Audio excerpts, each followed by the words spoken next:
You got me? Yes, sir, ladies and gentlemen. So, welcome to Black Art Matters here at the wonderful Arts Garage of Stockton University. And I thank you all for taking your time out of your busy schedule to be with us. Today we have a great show, and I thank those of you who are Eagles fans who will be bugging me every 5 minutes to get this show over with. So I'm going to keep it moving as fast as we can. We have a great show for you, and at the top of the show, I want to welcome everybody. First of all, let's give a warm round of applause for the Arts Garage staff here for having us here. And make some noise if this is your first time here at the Arts Garage. Cool.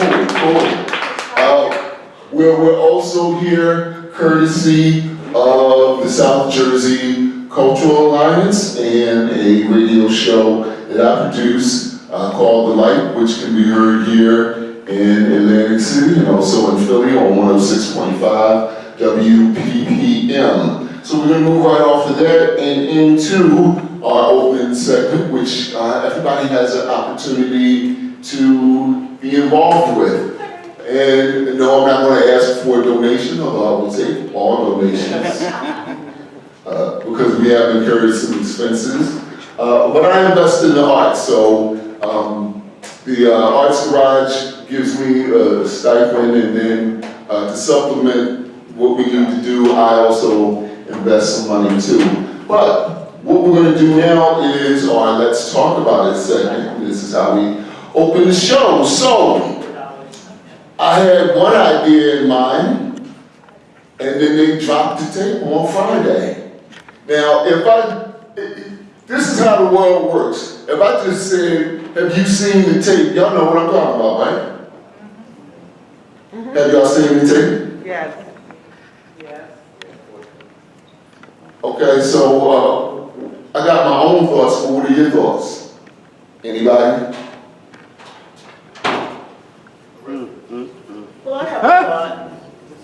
Yes, ma'am? All right, I have a thought. My brother was killed by the police in 1989 in Vineland, New Jersey. He was chased into the woods, he was shot by the police, and it was found being a justifiable homicide. My thought is that you're only remembered until it happens to the next person. Nobody remembers the name of Sammy Williams. If I said who's Sammy Williams, nobody would have any idea, and this happened less than an hour from where you live.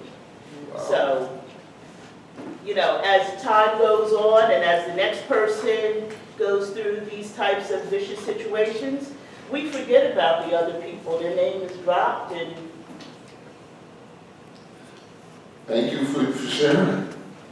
Anybody disagree with that? Anybody rebuttal? Well, I don't disagree or agree or any of that, but you know, I find the topic that you're discussing to be quite interesting, and there's volumes into what you're talking about. Indeed. You understand? So, like,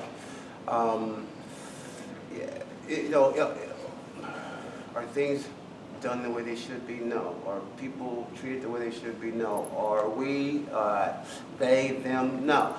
So, you know, I think we have a problem, period. Not just white, black, Indian, Mexican, whatever you want to call it. We just have a problem, period, with people. And this part right here, the heart, that's the problem. All right. Everybody's entitled to their opinion, and no opinion is wrong. That's why we're here to talk about it. Yes?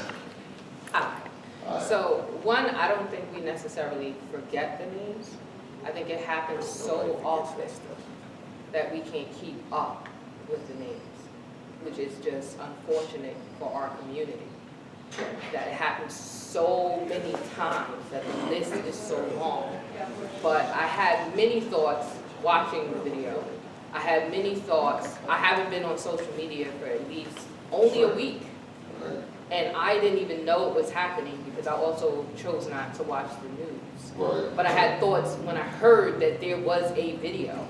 right. And I had a plethora of thoughts being a black woman in America, being a black mother, single black mother. Okay, let me ask you a question. The tape I saw, his last words was him calling for his mom. Yet again, we have someone, a black man, calling for his mom right before he takes his last breath. And I have a son that's 11. So before I even thought about all those things, I thought about him and how afraid he must have been when they first pulled him out the car. How scared he must have been. And then he got away, despite what they were doing to him, despite that they tasered him. He got away. But they hunted him down like an animal in the street. And they found him when he was feet away from his home. So I keep thinking about how he felt. When they were hitting him, they were holding his hands.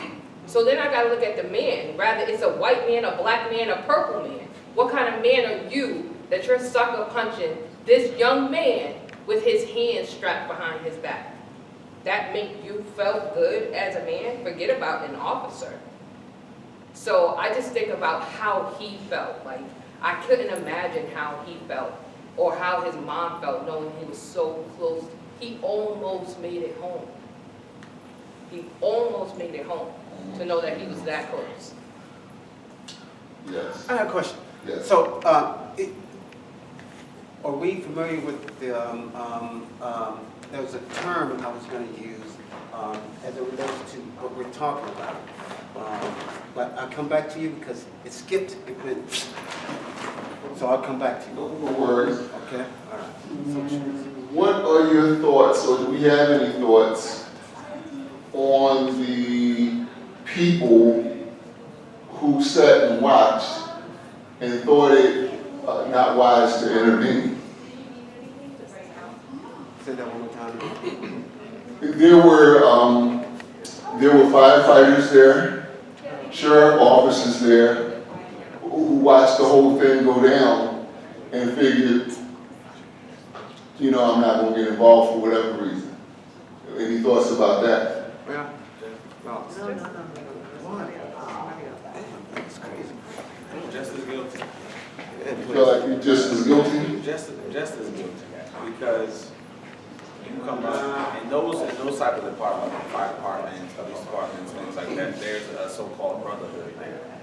And accountability should have been into account at that moment with your so-called brother. It should have been, let's intervene here for the sake of this is not what we signed up to do. We signed up to protect and serve, and for some reason, this young man wasn't being protected at that moment. He was being hunted, like the other person just said. So I feel like there should have been accountability. There's accountability to be had on everybody's part that was there watching, as well as the people who actually put their hands on it. That part. Okay. Mr. DJ, black cop, black cop, black cop, black cop. I'm familiar with the song. I'm just gonna give you the song, Mr. DJ.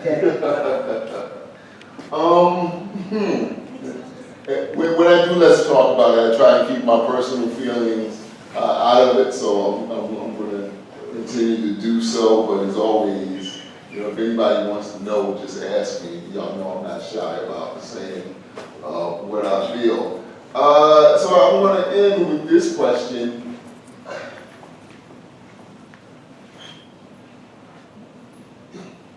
I'm going to make a statement and then I'm going to ask a question. There's a new Twilight Zone that came out within the last 5 years or so by Jordan Peele. And he did an episode where a mother had a VCR camera that she could wind back time.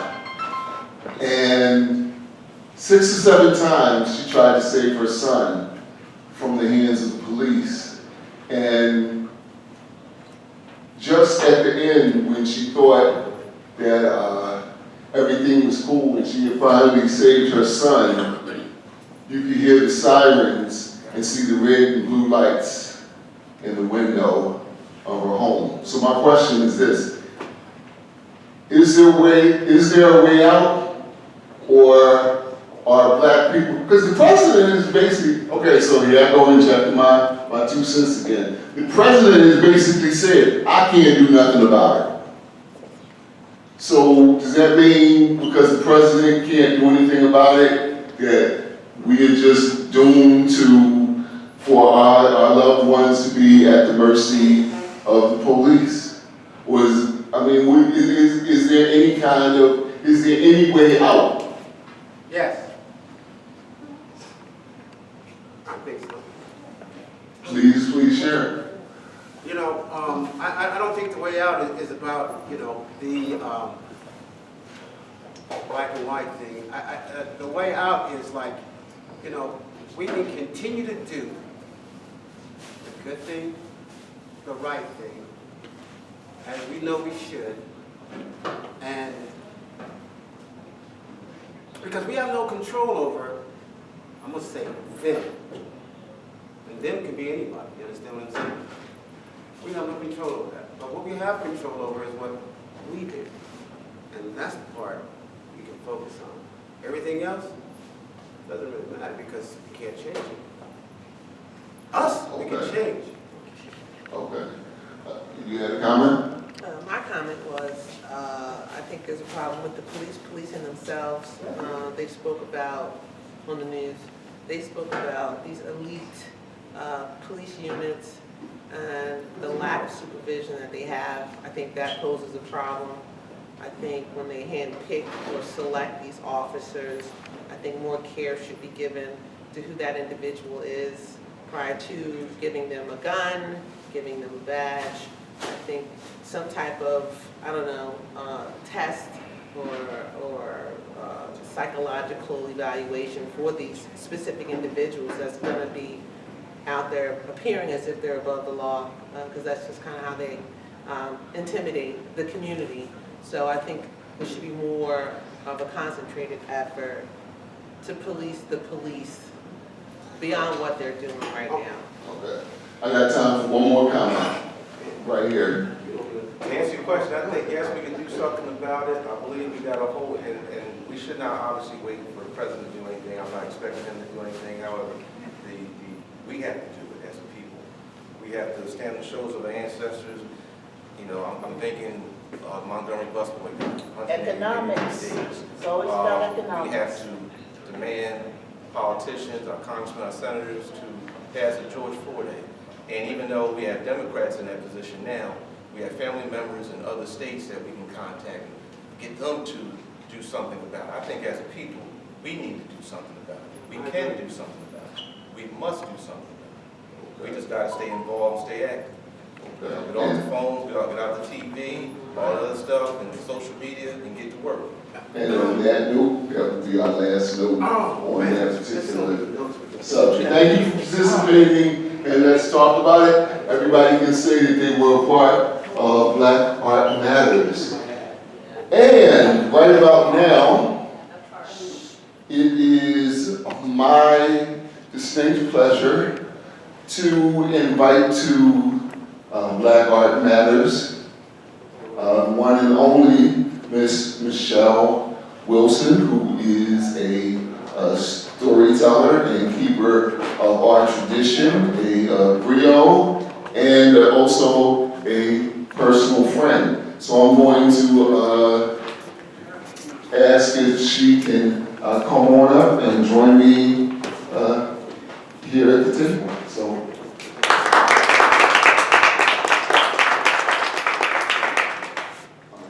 No, you're on the end. You got a my side and your side.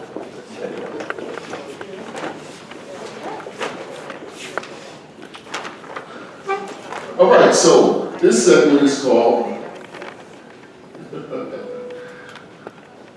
The Storytelling Tradition and the Black Church.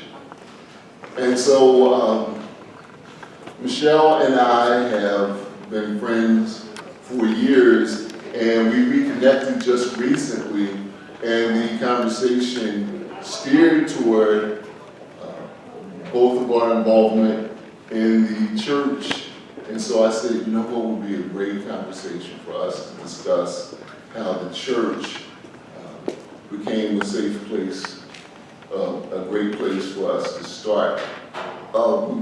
So I'll say this. I don't even know if I would say that the church started off for me as a safe space, because when I was going to church, there wasn't a lot of choices. Like when they started the choir, my mom said you sing in the choir.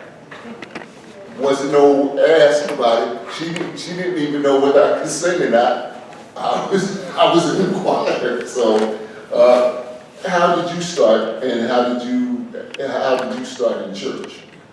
Well, good afternoon, everyone. Good afternoon. And thank you, Ray, for inviting me out this afternoon. And I was digging in my bag, as I always am, because I was looking for a pen to jot down some words that I wanted to mention or react to, because I'm at that point where I can't remember what I was fitting to say. But the word safe space, the church as a safe space, really resonated because historically the church was a safe space. Going back to our ancestors, even if the church was a circle in the woods, it was their safe space where they could be themselves, where they could develop and practice their own beliefs and make their plans for the future. And we are the future that they planned for. So all that being said, like so many artists and performers, especially singers and musicians, when they're asked, how did you get your start? You know they're going to say, I started in the church, especially singers. I did start as a speaker in the church because I'm 68, I have to be transparent. I'm glad I'm 68 because so many people don't make it that far. So when I was a child, you know, the church was a place where we learned not only religious teaching, but you learned cultural teaching. You learned how to dress, you learned how to address your elders, you learned about soul food, what foods to eat. There were so many things, but that church, you learned how to gossip, and you learned when to gossip, and you learned who to gossip with. But that church really doesn't exist today. And it's, you know, a lot of these things are of our own doing and undoing. But yes, I did start probably around the age of 4 with those recitations, the peace, we call it in the Black church. You had your Christmas peace, you had your Easter peace, you had your Mother's Day peace, your Father's Day peace, your Children's Day peace. And it would be this recitation that at that time you had to learn. Now I'm going to fast forward to where we are today. Kids don't learn recitations anymore. They get one, and if the parents even agree to work with them, the mom is sitting on the front row. The mom knows the piece, and the mom is telling the child word for word what to say. So a lot of the things of the old church, that type of discipline doesn't even, that type of community doesn't even exist anymore. Ray and I talked about the people who would pick you up, pick children up, and take you to church. Now, Ray is Seventh-day Adventist, or was at that time, and I came out of a Baptist church, but we were a community. And the Seventh-day Adventist church really rounded up the children and took us all to Vacation Bible School and was very, very formatted on the program. And a lot of those teachings still resonate with me, and I still use them today. So I remember my first piece that I had to learn, and it was something, although I am so small. And I was about 4 years old, and I wanted to say, although I am so small, with a D like the dog, although. And my mother would correct me and say, it's although. So I started learning voice and diction at the age of 4. My mother would not accept anything less than perfection, even out of a 4-year-old. Now some parents are afraid of their 4-year-old. I don't know what to do with him and all of this type of thing. But it wasn't like that in the 50s. So that's how I got my start. Okay. Although I am so small. I went through my mother being grammar police as well, but at 4 years old is where I got the bug. My brother is here and he can testify to this. Well, when I was 4 years old, he wasn't quite born yet. But my mother would get up in front of the church when I was 4 years old and say, now I'm going to do the creation from James Weldon Johnson's God's Trombones. And God stepped out on space and he looked around and said, I'm lonely. I'll make me a world. And as far as the eye of God could see, darkness covered everything, blacker than 100 midnights, down in the cypress swamp. And I would sit there, like glued, like I was watching, Star Wars or something. This wasn't on TV. This was, and I thought that this was something special, but you and I have talked, somewhere in church today, somebody got up and did the creation. Well, at least 10, 15 years ago, you could go to somebody's church and they would be doing the creation. Also, when I was about 5 or 6, my dad would dress up and one of the older kids in the church would, dress up in some, old pajamas or something, and they would do in the morning. Do you remember any of that? I remember some of it, but I don't know it in order. However, bring it up on your phone or one of your devices for me, please, right? Okay. My grandmother would wake me. I lived in, a house with a blended family. Not a blended family, extended family. It's a difference. It was me and my mother, and then my grandmother, my aunts and uncles. And it was a wonderful childhood. Like Nikki Giovanni says, they don't understand that black love is black wealth.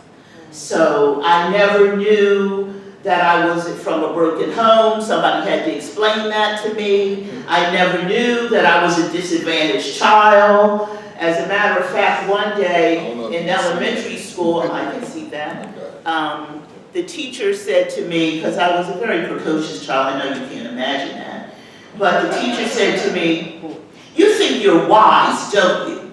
And I said, yeah. And my friends were like, oh my God, she's going to get suspended, something bad. And I was like, yeah, I do think I'm wise. And I didn't even know that I was supposed to be ashamed of being wise.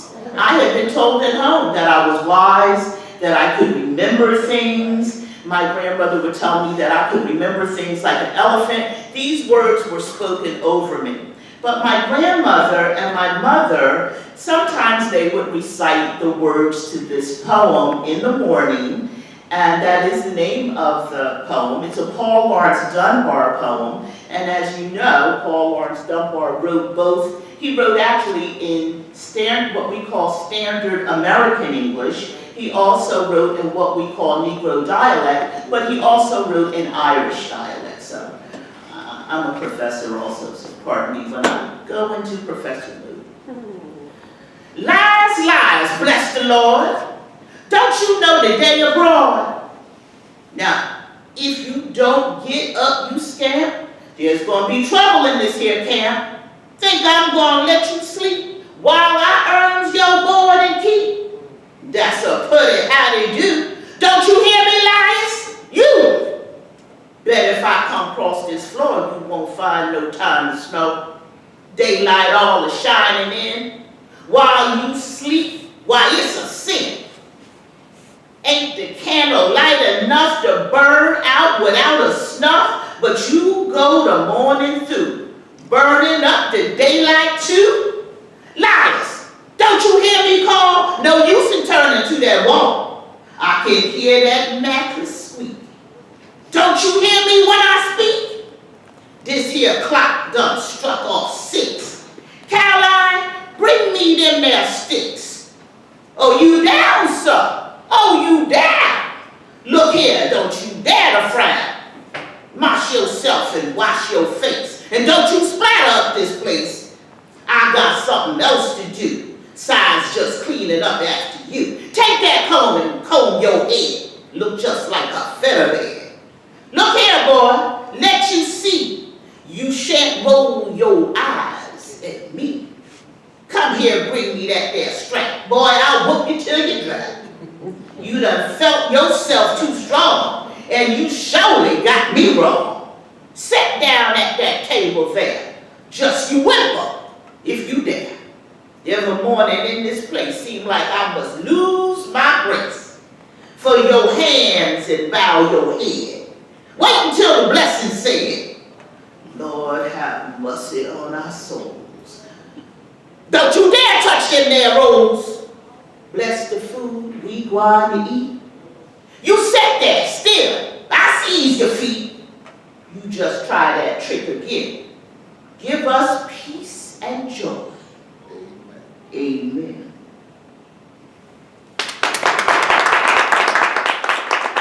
And that's how you tell a story. Michelle Wilson, ladies and gentlemen. And you know, my mother, my father, that's how, you know, that's what I was exposed to, and that's what made me want to be a part of that. I thought my grandmother wrote that. I thought I had no idea about Paul Laurence Dunbar, but that love of poetry was being birthed into me at the earliest of ages. Yeah.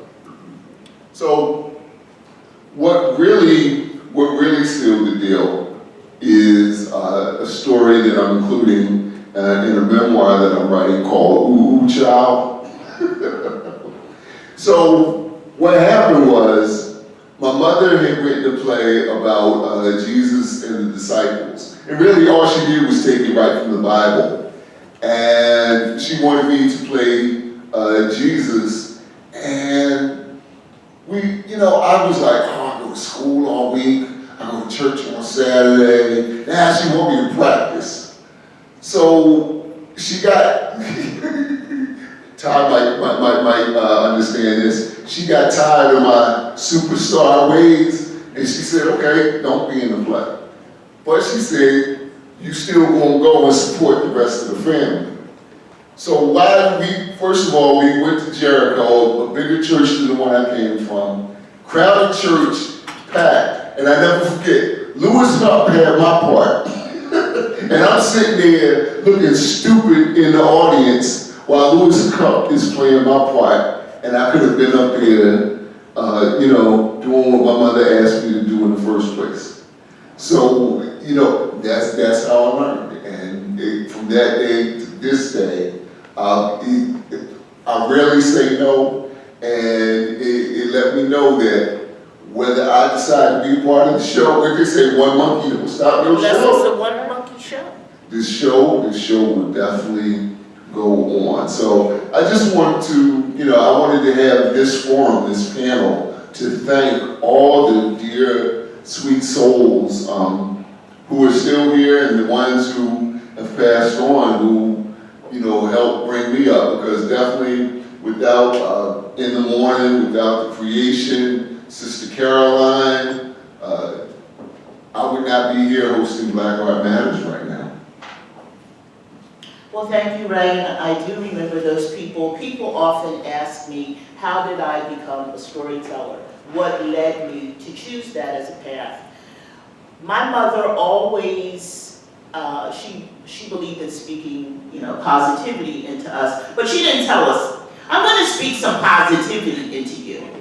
She would just reminisce of her days of being less fortunate, and I would be thinking, cue the violins. And my mother and I both went to Vineland High School, and we both graduated from Vineland High School. So my mother would tell me when I was maybe like 8 or 9 years old, about the girls at Vineland High School who participated in the public speaking contest. And it was called Thalia. And she would say, oh, I wanted to be in Thalia the girls and the emoting and their speeches, and she would talk about this ethos, this feeling that they would bring out through their speeches and, you know, their reading selections. So I'm in school, and I was being my usual precocious self in the 7th grade. Every time the teacher said something, I said something. She said something. It was the Michelle show. It was a running commentary in the back of the room. Yeah. And then they said, we are going to have the girls' public speaking contest. Any girl, because in those days things were gender specific. Any girl who's interested in being in the contest, raise your hand. And my hand immediately shot up. Now there were several black girls who also were like, yeah, we want to do this. And this was around 1967. Now, the contest was not really set up for us, and it was certainly not set up for us to win. But fortunately, because I was participating with some friends, and their mother worked nearby, Cleary Junior High School and Minnetonka School, their mother could give us a ride home from school. And that had been the impediment to keep my mother from participating when she went to Vineland High. We lived in Newtonville. She had no way from Vineland, the 15 miles back home to Newtonville. After there was no late bus and all this kind of stuff. So I could get a ride home, so I participated. And I participated with my 2 friends. And the first year, Pi Layton got first place and I got second place. And the next year, I got first place and Pi got second place. And the next year, there was no more contest. Wow. Wow, that's Because Little Miss Romanetti didn't win, and Little Miss Pancari didn't win, and Little Miss Palmineri didn't win. And they was like, you know what, I think it's enough of this. So there was no contest after. They fixed that. They knew how to fix I know how to fix this. We just won't have any more contests. But I did compete in high school, and I did compete in college, and now I do it professionally. Okay, all right. Maybe you want to tell my story, but I'll save it for next time because we have to move on. My last word would be this.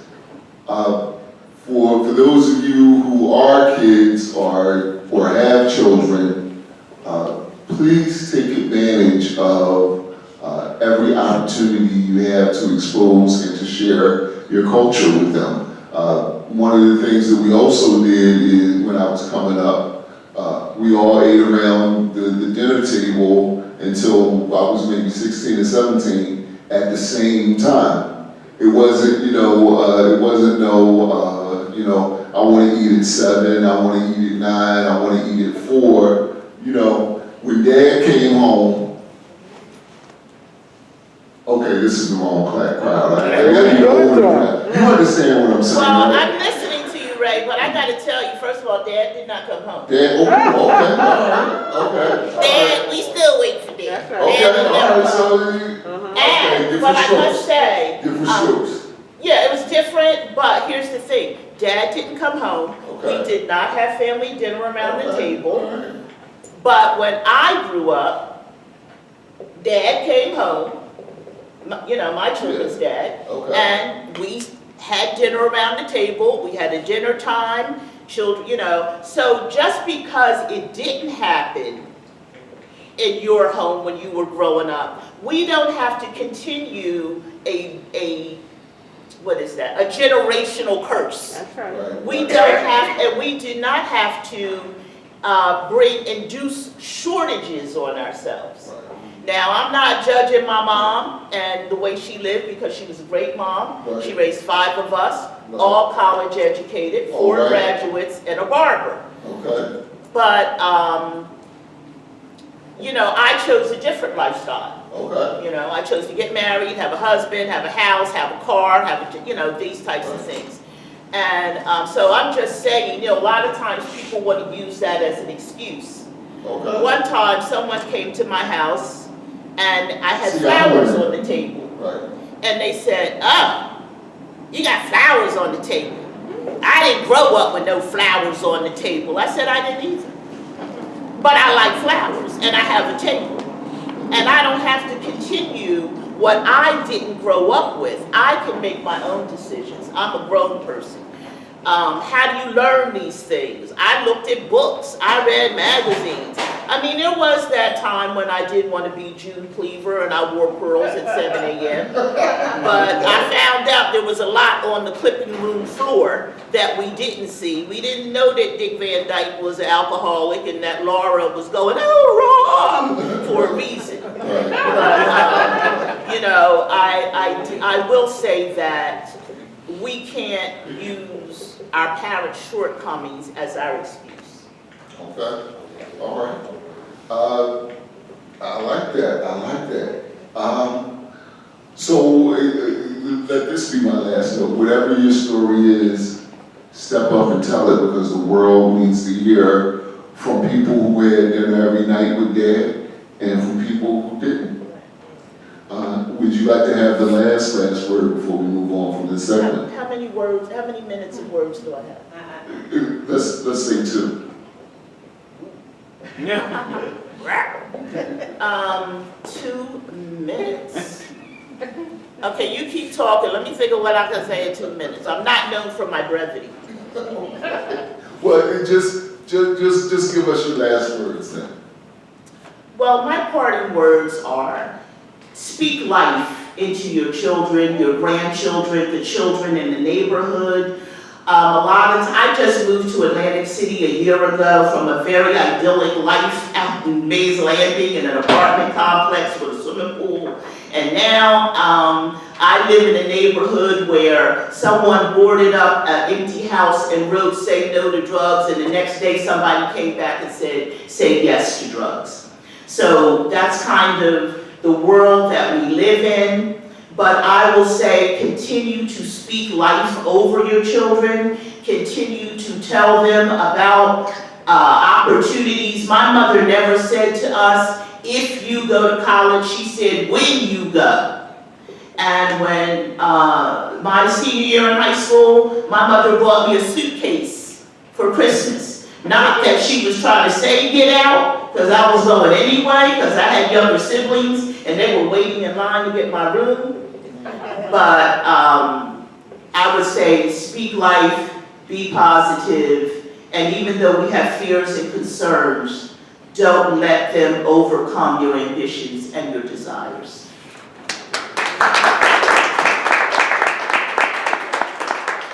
And that's how you do that segment, the Black Church and how it gave us our start. Ladies and gentlemen, please give a warm round of applause to my special guest, Michelle Wilson. We will be working together more in the future. All right, so next up is Hip Hop Matters, and I'd like to call up my panelists.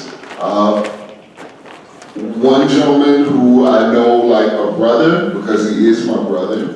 He is a former writer for the Atlantic City Press, and is now the man responsible for Atlantic City Focus. Please welcome Mark Tyler.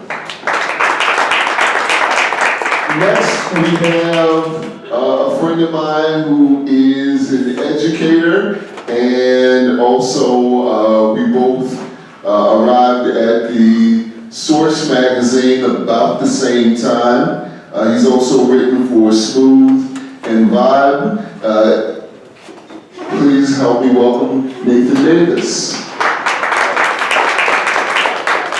And last but not least, we have an educator who is the athletic director of Pleasantville Public Schools. I knew him when he was the principal at Pleasant Tech Academy.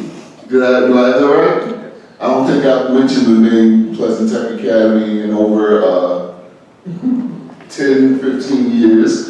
A good guy and also knowledgeable on hip hop, Mr. Steve Townsend. And let me get you a chair, Steve.